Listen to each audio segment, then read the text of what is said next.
Hey guys! ఈరోజు మనం 'ఫిరదౌసి' అనే లెసన్ నేర్చుకుందాం. ఇది డిగ్రీ ఫస్ట్ సెమిస్టర్ తెలుగు నుంచి. ఇది రాసిన వాళ్ళు గుర్రం జాస్వా ఈ కవి. అయితే గుర్రం జాస్వా కవి పరిచయం మీకు స్క్రీన్ పైన కనిపిస్తుంది. అది మీరు నోట్ చేసుకోండి. షార్ట్ ఆన్సర్‌కొస్తది.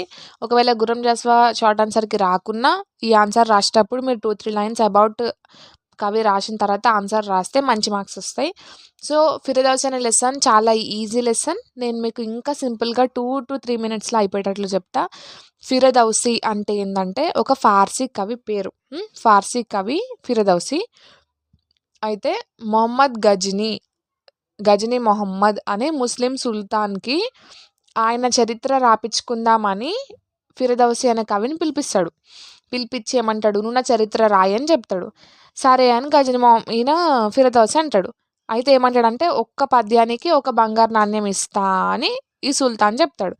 అయితే 'ఫిరదౌసి' మస్తు సంబరపడిపోతాడు. సరే, సరే నిజంగానే ఇస్తాడేమో, నడువు ఇగ పోదామని ఇంటికి పోయి ఆయనతో రాస్తనే ఉంటాడు ఈయన గురించి.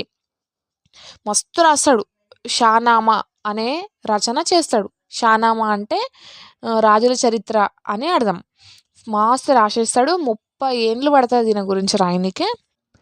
అయితే 30 ఏండ్లు పడతది. 30 ఏండ్లు కూసోని 60,000 పద్యాలు రాస్తాడు. ఎవరి గురించి? ఈయన గజనీ మొహమ్మద్ గురించి 60,000 పద్యాలు రాస్తాడు. రాసి పోతాడిగ. గజనీ మొహమ్మద్ సుల్తాన్ నేను మొత్తం రాసిన విను అని రోజు ఇనిపిస్తాడిగ. ఈ 60,000 పద్యాలు ఇనిపియనీకే 3 నెలలు టైం పడతది. 3 నెలలు రోజు పోయి సభల ఇనిపిస్తనే ఉంటాడు. ఈయన రచనలు విని సభలున్నోళ్ళందరూ మెచ్చుకుంటారు. రాజు మెచ్చుకుంటాడు. అందరూ మెచ్చుకుంటారు. ఈయనలో ఏమున్నాయంటే, ఈ గజనీ మొహమ్మద్ యొక్క గొప్పతనం గురించి, వాళ్ళ తల్లిదండ్రుల గొప్పతనం, వాళ్ళ పేరెంట్స్ గురించి, అందరి గురించి ఈ గజనీ మొహమ్మద్ సంబంధించిన ఫ్యామిలీ మెంబర్స్ గురించి, ఈయన ఎట్లా చూసుకున్నాడు ప్రజల్ని, వాటన్నిటి గురించి మస్తు రాస్తాడిగ. అన్నీ రాసేసి వాళ్ళకంతా అప్పజెప్పి ఇంటికొచ్చేస్తాడు. ఎక్సైటెడ్ ఉంటాడు మస్తు. అర్రే! ఇప్పుడొస్తాయి ఇగ మాకు బంగారు నాణ్యాలొస్తాయి, వస్తాయి అని అనుకుంటుంటే ఏమైతదంటే మెల్లగా వెండి నాణ్యాలు తీసుకొని ఒక భటుడు ఇంటికొస్తాడు. ఈయన దాన్ని జూషి 'ఫిరదౌసి' జూషి వాయమ్మనే ఇదేంది నాకు వెండి నాణ్యాలు పంపించిండు బంగారం పంపిస్తా అని. నా లైఫ్ అంతా కష్టపడి రాషిన నేను బంగారు నాణ్యాలు ఇస్తాడంటే వెండిచ్చి పంపించిండా ఈయన మూర్ఖుడు, ఈయన నీచుడు అని మస్తు తిట్టుకుంటాడు. ఏమంటాడంటే ఆయన కీర్తిని నేను సమాజానికి అందిస్తే నన్ను సముద్రంలోకే తోసేసిండా? గిట్ల చేస్తాడా ఎవడన్నా? అని అనుకుంటాడు. నేను నేను దుఃఖంలోకి వెళ్ళిపోతున్నా, నేను అంధకారంలోకి వెళ్ళిపోతున్నా, ఈ వెండి నాణ్యాలు ఎందుకిచ్చి పంపించిండు అని కోపంలో బాధపడతానే ఉంటాడు. కోపం వస్తూనే ఉంటది. అయితే ఈయన ఏం చేస్తాడంటే, ఆ వెండి నాణ్యాలను రిటర్న్ పంపినీకే ఒక లెటర్ రాసి, ఆ వెండి నాణ్యాల మీద పెట్టి, ఆ భటునికిచ్చి తీసుకపో రిటర్న్ అని పంపించేస్తాడు. ఆ భటుడు తీసుకుపోయి తీసుకొని వెళ్ళిపోతాడు. ఆయనకిచ్చేస్తాడు రాజుకి. ఆ లేఖలో ఏముంటదంటే, "నువ్వు బంగారు నాణ్యాలు ఇస్తానని అనుకున్నా నేను. కానీ ఇయ్యలేవు. ఇస్తా అని నువ్వు ఒట్టు కూడా ఏసినావు. ఒట్టేసి తప్పుతావా? నీ కీర్తిని, నీ పేరుని ప్రజలందరికి అర్థమయ్యేటట్లు ఎంత కష్టపడి రాస్తే, నీ గురించి నన్ను అంధకారంలోకి దోసేస్తావా? నన్ను డిప్రెషన్‌లోకి పంపిస్తావా నువ్వు?" అని ఇట్లనే మొత్తం ఆయన ఏం చేసిండో అది రాస్తాడు. 30 ఏండ్లు కష్టపడి రాసిన. నా లైఫ్ అంతా ఖరాబ్ అయిపోయింది.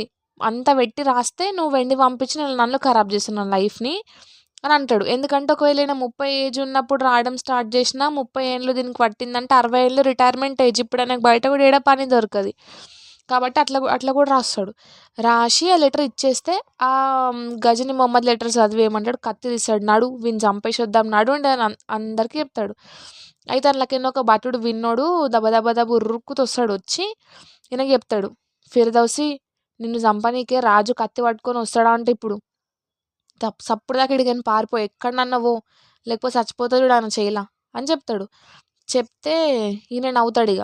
ఫిరదౌసి నవ్వుకుంటా ఏమంటాడు, "రాజు కవిత రుణం తీర్చుకోవడానికి చేతగాక ఒట్టేసి ఒట్టు కూడా తప్పి నన్ను చంపనీకొస్తాడా" అని ఒక పద్యం రాస్తాడు. మసీదు మీద రాస్తాడు. ఏమని రాస్తాడంటే, "సముద్రంలో ముత్యాలుంటాయని నేను మునిగాను. కానీ ఆ సముద్రంలో మునిగి చచ్చిపోతున్నానిప్పుడు" అని ఇట్లా రాస్తాడు. ఎందుకంటే ఆయన ఏదో బంగారం వస్తదని ఎక్స్‌పెక్ట్ జేసి పోతే ఈయన ఆయనను ముంచేసిండు గదా! అట్లా బాధపడుకుంటూ రాస్తాడు. నా ఫ్యామిలీకి, నా పిల్లలకి ఫ్యూచర్‌కి హెల్ప్ అయితదని నేను అనుకుంటే నన్ను మోసం చేస్తాడా ఈ సుల్తాన్ అని నవ్వుకుంటా చిరునవ్వుతోని రాస్తాడు. ఇదే ఫిర్దౌసి లెసన్. మీకు ఈ లెసన్ అర్థమైతే మీ ఫ్రెండ్స్‌కి కూడా షేర్ చేయండి. మీకు ఫర్దర్‌గా లెసన్ ఎక్స్‌ప్లనేషన్స్ అన్నా, ఇంపార్టెంట్ క్వెషన్స్ అన్నా, టాపిక్ ఎక్స్‌ప్లనేషన్ తెలుగే కాకుండా ఇంకే సబ్జెక్ట్ కావాలన్నా స్పెషల్‌గా టాపిక్ నేమ్ మెన్షన్ చేసి ఒక కామెంట్ చేయండి. సో దట్ నెక్స్ట్ వీడియోస్ మీకు ఏవైతే రిక్వైర్మెంట్ ఉన్నాయో దానిపైనే వస్తాయి. మీకు ఈ వీడియో నచ్చితే మీ ఫ్రెండ్స్‌కి కూడా పంపియండి. వాళ్ళకి కూడా హెల్ప్ అవుతుంది గాయ్స్. Thank you.